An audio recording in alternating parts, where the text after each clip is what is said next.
ত্রয়োদশ নির্বাচনকে সামনে রেখে সংসদীয় আসন পুনর্নির্ধারণ নিয়ে নির্বাচন কমিশনে চলছে তৃতীয় দিনের শুনানি। এ নিয়ে বিস্তারিত জানাতে নির্বাচন ভবন থেকে সরাসরি যুক্ত হচ্ছেন সহকর্মী মাহফুজা মুসলিহি। মাহফুজা, ত্রয়োদশ নির্বাচনকে সামনে রেখে সংসদীয় আসন পুনর্নির্ধারণের নিয়ে যে নির্বাচন কমিশনের তৃতীয় দিনের শুনানি চলছে, সেখানে আপনি যুক্ত আছেন। আজকে কেমন দেখছেন সেখানকার সার্বিক পরিস্থিতি এবং কি তথ্য আছে জানাবেন?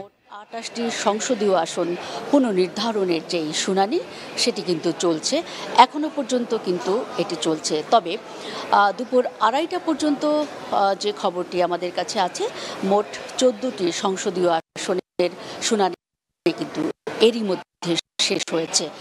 আমরা লক্ষ্য করেছি যে মানিকগঞ্জ, নরসিংদীর যেসব আবেদনকারী আজকে শুনানিতে এসেছেন, তাদের অধিকাংশই কিন্তু অভিযোগ করেছেন যে তাদের যেই সীমানা পুনর্নির্ধারণের যেই আসনগুলো আগে ছিল সেটি যেন আবারও বহাল রাখা হয়। দাবির পাশাপাশি কিন্তু একটি বড় অভিযোগ ছিল যে রাজনৈতিক প্রতিহিংসার কারণেই মূলত গেল সরকার আমলে কয়েক আমলেই তারা আসলে এ ধরনের একটি বৈষম্যের শিকার হয়েছেন। তাদের আসন কেটে সংক্ষেপ করা হয়েছে, দুটোর জায়গায় একটি করা হয়েছে, 3টার জায়গায় 2টি অথবা 4টার জায়গায় কেটে সেটি 3টি করা হয়েছে। এটি কিন্তু একেবারেই রাজনৈতিক প্রতিহিংসার শিকার বলে তারা অভিযোগ করেছেন। এবং এই ধরনের একটি সংকটময় অবস্থায় এবার নির্বাচন কমিশন যাতে প্রশ্নবিদ্ধ না হয় নির্বাচন অনুষ্ঠানের ক্ষেত্রে, সেজন্যই কিন্তু তারা বারবার তাদের অবস্থানে থাকার জন্য যেমন বলেছেন, তেমনি কিন্তু অনুরোধও করেছেন। বিশেষ করে নারায়ণগঞ্জ 3, 4 এবং 5 আসন কোনোভাবেই যেন কাটছাট না করা হয়, সেটির কিন্তু একটি জোর দাবি উঠে এসেছে। আমরা লক্ষ্য করেছি এর বাইরে একটু বিপরীতভাবে যদি বলি যে গাজীপুর যে জেলা বিএনপির যিনি সভাপতি, তিনি কিন্তু বারবারই এসে কমিশনকে অভিনন্দন এবং ধন্যবাদ জানিয়েছেন যে তাদের 5টির জায়গায় 6টি আসন করে দেওয়ার জন্য।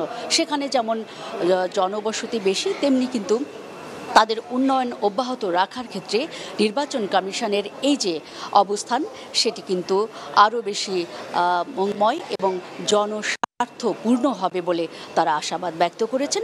একই সঙ্গে বিএনপির নেতারা গাজীপুরে জানিয়েছেন যে নির্বাচন কমিশন এই ব্যাপারে যে সিদ্ধান্ত নেবে, বিশেষ করে সুষ্ঠু এবং অবাধ নির্বাচনের ক্ষেত্রে, সেটি তারা বিশ্বাসযোগ্য এবং গ্রহণযোগ্য মনে করে নির্বাচন কমিশনের সিদ্ধান্তকে তারা স্বাগত জানাবেন।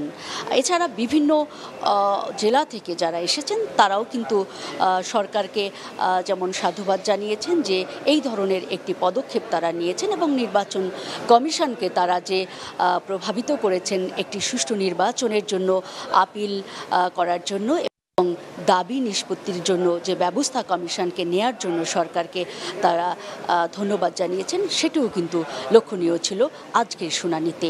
জি আকাশ, এই ছিল আমার কাছে এখানকার সবশেষ।